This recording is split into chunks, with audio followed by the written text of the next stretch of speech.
Hello guys, welcome to my YouTube channel. इस channel पर हम एनटीपीसी और एसएससी के जो प्रीवियस ईयर पेपर में आंसर की आई हुए हैं उन आंसर की को हमारी यूट्यूब चैनल पर हम सीरीज वाइज अपलोड कर रहे हैं, जो कि आने वाले आपके सभी एनटीपीसी और एसएससी एग्जाम में काफ़ी इंपॉर्टेंट साबित होंगे।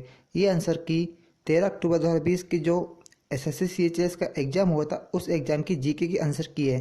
तो अगर वीडियो आपको पसंद आए तो प्लीज़ इस वीडियो को पूरा देखिए, लाइक एंड सब्सक्राइब कीजिए। तो चलते हैं आज के पहले प्रश्न की ओर।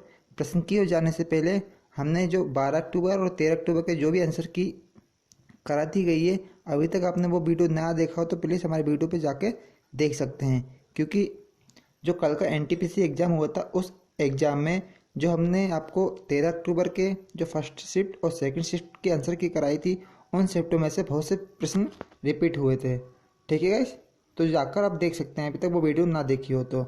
और वीडियो अच्छी लगी तो प्लीज़ इस चैनल को सब्सक्राइब भी कर दीजिए। तो चलते हैं आज के पहले प्रश्न की ओर। हमारा पहला प्रश्न है, कौन सा ग्रह सल्फ्यूरिक एसिड के घने सफ़ेद और पीले बादलों से बना है?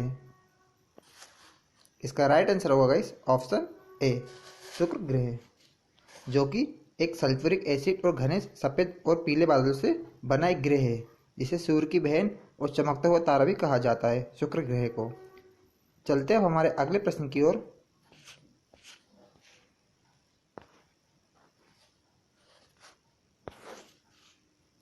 निम्नलिखित प्रमुख नेताओं में से किसने citizen Delhi my life and my time पुस्तक लिखी है?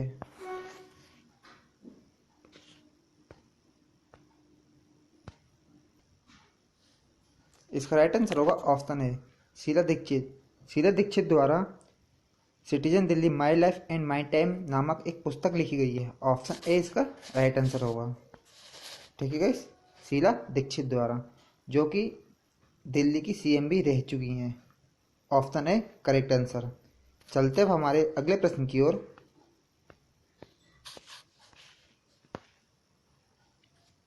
2011 की जनगणना के अनुसार भारत का सबसे कम आबादी वाला राज्य इनमें से कौन सा है?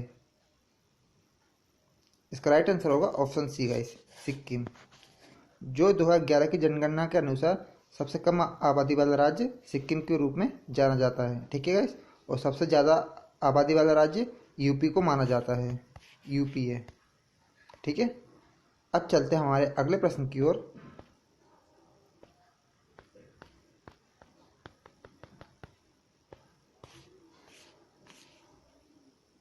उनतीस सितंबर 2019 को झारखंड के 11वें मुख्यमंत्री के रूप में इनमें से किसने शपथ ली थी? इसका राइट आंसर होगा ऑप्शन ए, हेमंत सोरेन, जो कि 11वें मुख्यमंत्री बन चुके हैं झारखंड के। उन्होंने 29 दिसंबर 2019 को शपथ ली थी। ऑप्शन ए इसका राइट आंसर रहेगा, हेमंत सोरेन ने। हमारा अगला प्रश्न है,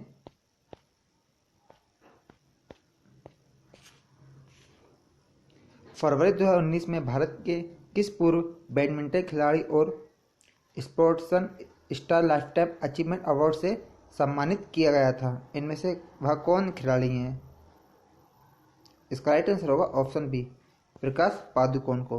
प्रकाश पादुकोण को जो 2019 में स्पोर्ट स्टार लाइफटाइम अवार्ड दिया जा रहा था, उसी में प्रकाश पादुकोण को सम्मानित किया गया था, जो कि एक पूर्व बैडमिंटन खिलाड़ी हैं। ऑप्शन बी इसका राइट आंसर रहेगा, प्रकाश पादुकोण। चलते हुए हमारे अगले प्रश्न की ओर। कौन सा भारतीय पर्वत विशालकाय पिरामिड जैसे दिखाई देता है और इसका एक समतल शिखर क्षेत्र तथा 2 चोटियां हैं? इनमें से वह कौन सा पर्वत चोटी है? इसका राइट आंसर होगा ऑप्शन सी गाइस, कामेट पर्वत। कामेट पर्वत एक ऐसा पर्वत है जो कि पिरामिड जैसा दिखाई देता है और इसकी एक समतल शिखर और 2 चोटियां हैं। ठीक है गाइस, जिसे कामेट पर्वत के नाम से जाना जाता है। ऑप्शन सी इसका राइट आंसर रहेगा। हमारा 76 नंबर का प्रश्न है, मोतीलाल नेहरू एवं 8 अन्य कांग्रेस नेताओं ने भारत के संविधान का प्रारूप किस वर्ष तैयार किया था? इसका राइट आंसर होगा ऑप्शन सी गाइस, 1928 में। 1928 में मोतीलाल नेहरू जो कि अध्यक्ष थे और 8 अन्य जो कांग्रेस थे, उन्होंने भारतीय संविधान का प्रारूप तैयार किया था 1928 में। अब हमारा अगला प्रश्न है,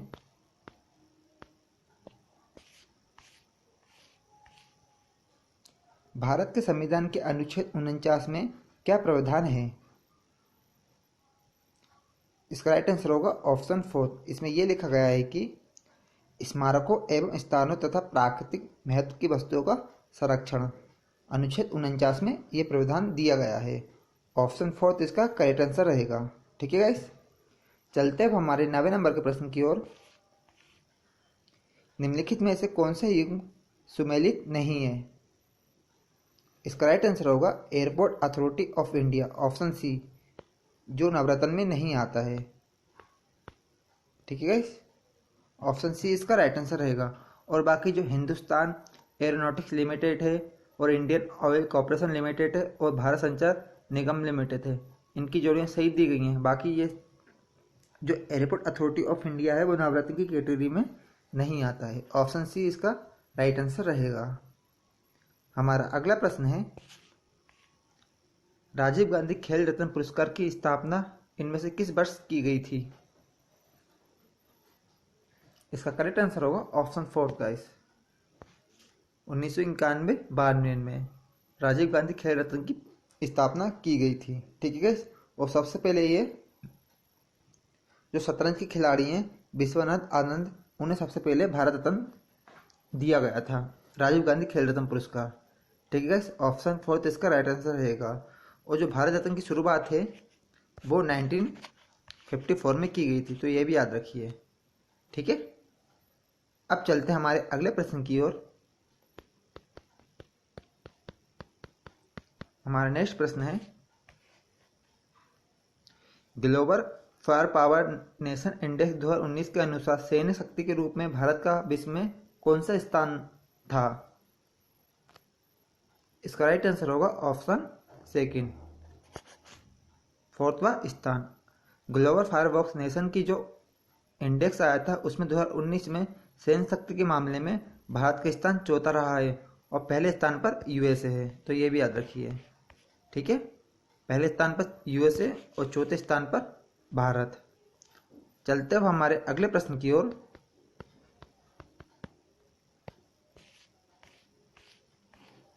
भारत में पहला एनालॉग कंप्यूटर किसने अभिकल्पित या डिजाइन किया था? इसका राइट आंसर होगा option B guys, Samarendra Kumar Mishra द्वारा। समरेंद्र कुमार मिश्रा द्वारा भारत का पहला एनालॉग कंप्यूटर डिजाइन किया गया था। ऑप्शन बी इसका करेक्ट आंसर रहेगा। याद रखिएगा इस, क्योंकि आने वाले एग्जाम में ये रिपीट हो सकते हैं, काफी इंपॉर्टेंट प्रश्न है ये। हमारा 13वें नंबर का प्रश्न है,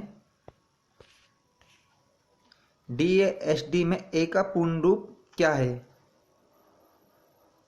इसका राइट आंसर होगा ऑप्शन ए, एक्सेस। DASD में ए का पूर्ण रूप एक्सेस होता है। ठीक है guys, option A correct answer रहेगा। हमारा 14 नंबर का प्रश्न है, राजस्थान में बाल विवाह उन्मूलन के लिए कार्य करने हेतु कौन बाल अधिकारी कार्य करती चेंज मेकर अवार्ड 2019 बिल एवं मेलिंडा गेट्स फाउंडेशन द्वारा दिए जाने वाला प्राप्त करने वाली प्रथम भारतीय बनी है? इनमें से कौन है वो? इसका राइट आंसर होगा ऑप्शन ए, पायल जांगिड़, जिन्होंने राजस्थान में बाल विवाह उन्मूलन के लिए कार्य करने के लिए उन्हें change maker award bill and Melinda Gates foundation द्वारा दिया गया था, वह पायल जांगिड़ हैं। ऑप्शन ए इसका करेक्ट आंसर रहेगा। चलते हैं हमारे अगले प्रश्न की ओर। निम्नलिखित में से कौन सा मंदिर वास्तुकला की पंचायत शैली में निर्मित है? इसका राइट आंसर होगा ऑप्शन 4, दस अवतार मंदिर, जो पंचायती शैली में निर्मित किया गया है। ऑप्शन 4 इसका राइट आंसर रहेगा, दस अवतार मंदिर। चलते अब हमारे अगले प्रश्न की ओर। दिसंबर 2019 में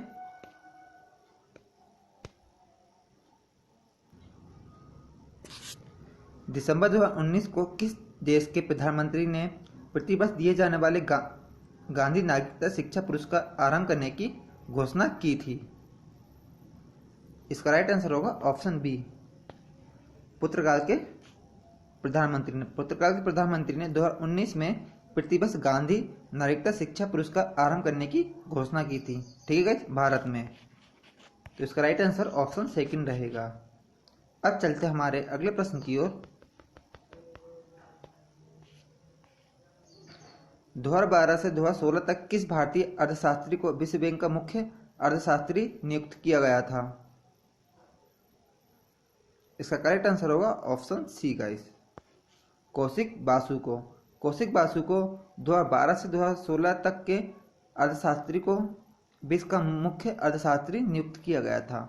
ऑप्शन सी इसका राइट आंसर रहेगा, कौशिक बासु को।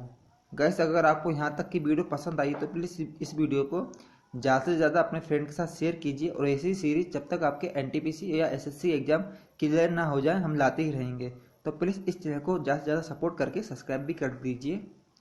चलते हैं हमारे अगले प्रश्न की ओर। कौन सा त्यौहार तिब्बती नववर्ष के आरंभ का प्रतीक माना जाता है? इसका करेक्ट आंसर होगा ऑप्शन फोर्थ, लोसा त्यौहार। लोसा त्यौहार को तिब्बत नववर्ष के आरंभ का प्रतीक के रूप में जाना जाता है। ऑप्शन फोर्थ इसका करेक्ट आंसर रहेगा, लोसर त्यौहार। चलते हैं हमारे अगले प्रश्न की ओर। और लोसर त्यौहार सिक्किम में भी काफी धूमधाम से मनाया जाता है, तो ये भी याद रखिए।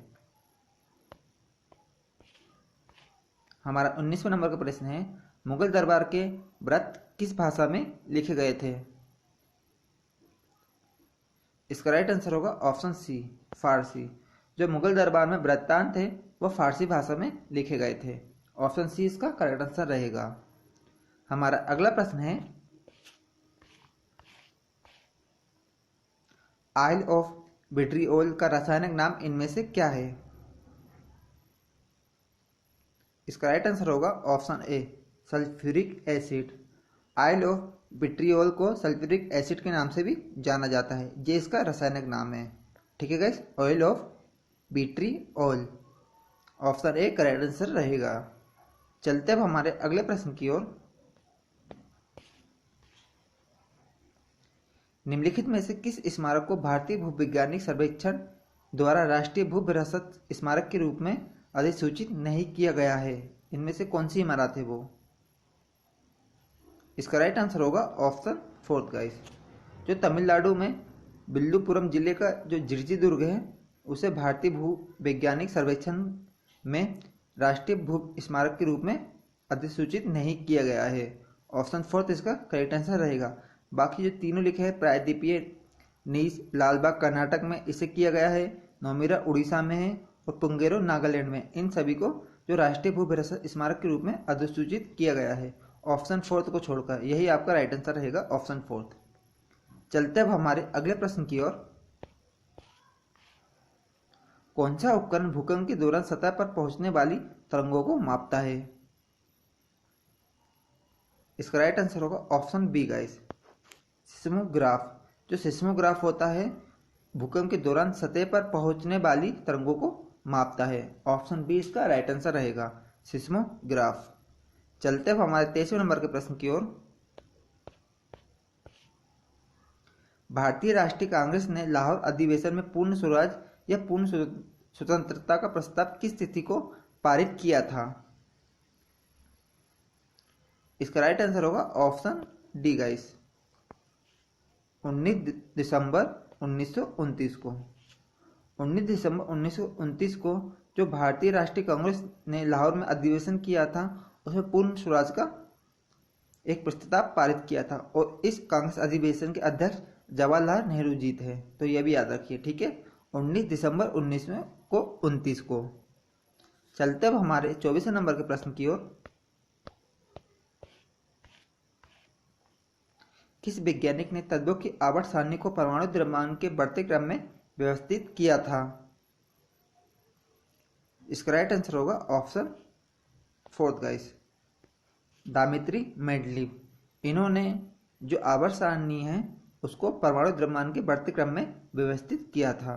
ऑप्शन फोर्थ इसका राइट आंसर रहेगा, दामित्री मेंडलीव ने।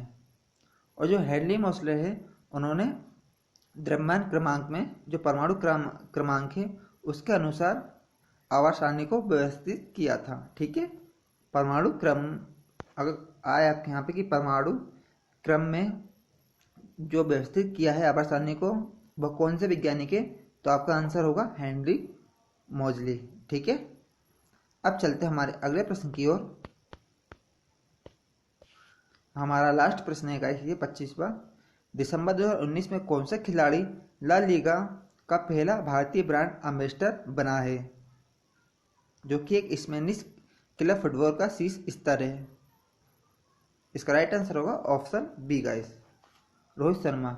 रोहित शर्मा को 2019 में जो स्पेनिश का फुटबॉल क्लब है ला लीगा, उसका पहला भारतीय ब्रांड एम्बेसडर रोहित शर्मा को बनाया गया है, जो कि एक क्रिकेटर है। ठीक है गाइस, आपका राइट आंसर सेकंड सही रहेगा। गाइस हमने आपको 13 अक्टूबर के जो इवनिंग शिफ्ट का आंसर की आई हुई है जीके की, वो आंसर की करा दी गई है। हमने आपको 12 से लेकर 13 तारीख तक जितने भी एग्जाम हुए हैं एसएससी सीजीएल के, जो आंसर की आई हुए हैं जीके की, उन आंसर की को हमने अपने यूट्यूब चैनल पर अपलोड कर दिया गया है। तो अभी तक आपने वो वीडियो जाकर ना देखी हो तो प्लीज़ उस वीडियो को जाकर देख सकते हैं, क्योंकि उस वीडियो से जो एनटीपीसी में हो रहे हैं एग्जाम वो वहाँ से रिपीट हो रहे हैं प्रश्न। तो प्लीज़ उस वीडियो को ज़्यादा से ज़्यादा देखिए और अपने फ्रेंड के साथ शेयर कीजिए। कल हम आपको 14 अक्टूबर के जो भी एग्जाम हुए हैं एसएससी के, उन एसएससी एग्जामों में जीके के आंसर किए वो कल हम आपको करवा देंगे। तो वीडियो को पूरा देखने के लिए धन्यवाद गाइस। इस वीडियो को प्लीज़ जल्द से जल्द या ज़्यादा से ज़्यादा सपोर्ट कर दीजिए। Love you guys, take care, bye.